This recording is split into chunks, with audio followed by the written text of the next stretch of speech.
leaking fuel.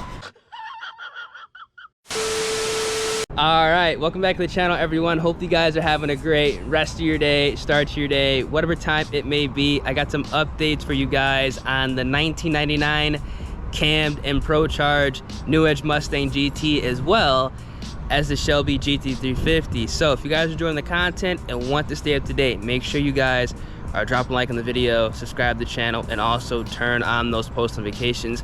Finally got some news on the New Edge and some things that I did and that are gonna be coming to 350. So let's go ahead and talk about it. As you guys can see here, we are in the 350 now. One thing I actually did do is I actually got the roof wrap redone. I really wasn't satisfied with the finish. Now, again, it was good the first day, but you guys know you kind of have to let these wraps sit for like at least 24 to 48 hours before you can really tell if the job was done well. It was done well, but the type of wrap that was used, it was cheetah wrap. I didn't really like the way that it kind of sat after 48 hours. There were some parts that were peeling up. Honestly, I think it's because it's been like 100+ degrees outside, which is a good thing because I was able to go ahead and pretty much get that all redone using a higher quality wrap right now, 3mm. It doesn't look as glossy, but I think it kind of matches the spoiler a hell of a lot better, and you can literally tell that it's a thicker wrap and it's a lot higher quality, and overall it was done a lot better. So I'm way happier with the 3M wrap. I don't really like wrapping things on cars. The only thing I usually would do now that, you know, I have one thing done is just the roof and maybe like, you know, mirror caps, but that's it. I mean, I don't want to do a whole wrap on the car. This was kind of a test, and now I know that just a roof is the max I'm willing to do as far as wrapping. But let me know what y'all think, man. I think it looks really good. This really did go ahead and kind of complete the exterior of this car. Now obviously we are going to go ahead and get the windows retinted. I would have got them done at the same time, but the shop I took it to, they don't tint windows, which is understandable. I'm not that comfortable with it, so I'm not going to go ahead and get it done where I got the roof wrap redone, which they did an amazing job. So we're going to get the windows retinted, and honestly I have found a set of wheels that I do want to go ahead and rock on this car. Now normally when I have stuff like this, kind of like a performance, you know, obviously it's 350, but normally, you know, I'd go with the full drag pack. I'm not going to do that with this car. I enjoy driving this car a hell of a lot more, you guys can tell, than I do actually just, you know, straight line racing it. So I'm actually going to get some, you know, track oriented wheels for this car. I'm not going to spoil which ones I'm getting. You guys will not be able to tell. I can guarantee you guys will not be able to guess what wheels I'm going for, but we are going to be going for some track oriented wheels. And as far as the tire setup, I'm not going to be running the Mickey Thompsons. I'm literally just letting these burn out. Once these are done, these are not going back on the car. We're going to kind of set this up so it's good for everything. If I want to, you know, hit the turns, we're good to go. If I want to go, you know, to roll night, we're good to go. You know, just some highway pulls, we're good to go. I'm trying to set this car up so it could do everything, because that's why I bought it. I wanted to get a car that could do everything, not just one thing. And that's also the reason why I got the 99, because that car is literally just to go straight. It sucks at turning, you know, and everything's taken out. I've already gutted it. So that is the car that I'm setting up for just straight line, just dragging, and literally nothing else, which is perfect because that car, body wise, isn't clean at all. So it's literally perfect to just rip it down the highway and take it to the strip and just cause hell. Now I know the car is absolutely filthy, but again, I just got the roof wrap done. I can't wash the car for like 2 days, which is kind of crazy because I literally just got it done yesterday. And honestly, I don't know how this thing got so dirty because it doesn't even sit outside. But I think it's honestly because of the Mickey Thompsons. It picks up like half of Texas, so it just gets dirty really quick. That's also a reason why I'm actually happy that I'm not going to be running those tires on the new wheel setup. Something different that doesn't actually get the car filthy as quick, because literally you wash this car and, you know, you do a drive for like 25-30 minutes, the car is dirty again. The rear quarter panels are filthy. It's nothing but just dirt. Like it's crazy. But speaking of the 99 Mustang, as I mentioned earlier, we got some updates on that. I'm gonna go ahead and talk to you guys about what I found out about that car, and pretty much what's gonna be happening with that within the next couple of weeks.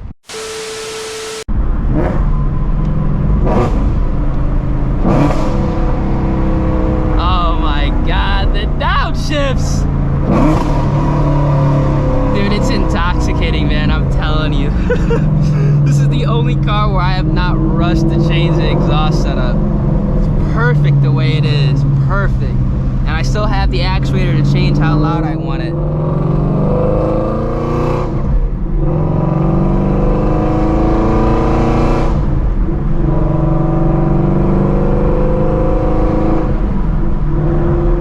Let me go ahead and roll my windows up a little bit. Now, as far as the 1999 Mustang goes, have some good news regarding that car. Well, technically it's bad news, but it's actually good news because I found the issue. A lot of you guys are right, some of you guys are wrong. My first thought was actually right. Now, let me go ahead and explain exactly what happened and how I found out what's actually wrong with the car. Now, if you guys remember a video ago, I actually decided to go ahead and place an order on a new fuel rail pressure sensor. And some of you guys are telling me that the fuel rail pressure sensor, because it was a return style fuel system, it wasn't doing anything. But I'm telling you guys this right now, I tried to start up the car without that plugged in, and it didn't start up at all. In fact, it just spewed gas out. And after going ahead and taking a look at that and cleaning everything up, I noticed that on top of the block, it was very crummy and like disgusting. And it's almost like that was happening before. Now, obviously not under my ownership intentionally, you know, I was letting that happen. But after going ahead and cleaning that up, I replaced the broken or the malfunctioning fuel rail pressure sensor with an AutoZone unit. Now, we all know the AutoZone units are kind of hit or miss. Sometimes they work, sometimes they don't. This specific AutoZone unit, like the grommet and the sealant that actually goes and plugs into the fuel rail regulator, it wasn't like thick enough. It wasn't having the proper, like I should say, suction or the proper, you know, fit to it, to the point where I would turn the car on, it would start, but after about a couple minutes it would shoot out and then gas would go everywhere. So yesterday I picked up an OEM Ford fuel rail pressure sensor, and it was a direct fit. It was in there snug, it wasn't coming out, and I started up the car. Now, off the immediate startup, the fuel pump wasn't nearly as loud as it was before, and I was like, yes, we went ahead and fixed the issue. This is what's been wrong this entire time. So I went on the test drive, and just like what's been happening, about 5 minutes after the test drive, because I was actually really excited. I didn't record anything because I honestly didn't really think anything was gonna happen, but I was like, oh my God, I can finally drive this car. Yes. After about 5 minutes, the situation where, you know, once you get over, you know, 2,500 RPM, this time it was 2,500 RPM, the car would start to cut out, it would start to bog, and I could quite literally hear the fuel pump turning off and on, like quite literally hear it just going in and out. And once I shifted in the third gear, no power at all, no acceleration, nothing. It was like the car was completely dead. And then after that, the fuel pump just shut off. So I think what happened was the fuel rail pressure sensor was malfunctioning and wasn't giving the fuel pump enough fuel, obviously.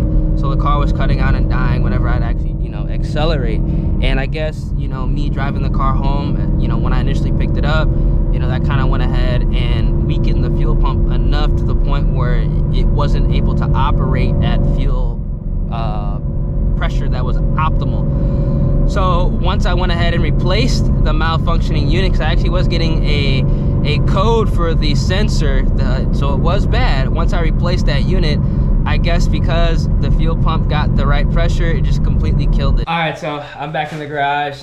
The fuel pump on this car is completely dead. I'm gonna have to push this onto a tow truck. That's how bad it is.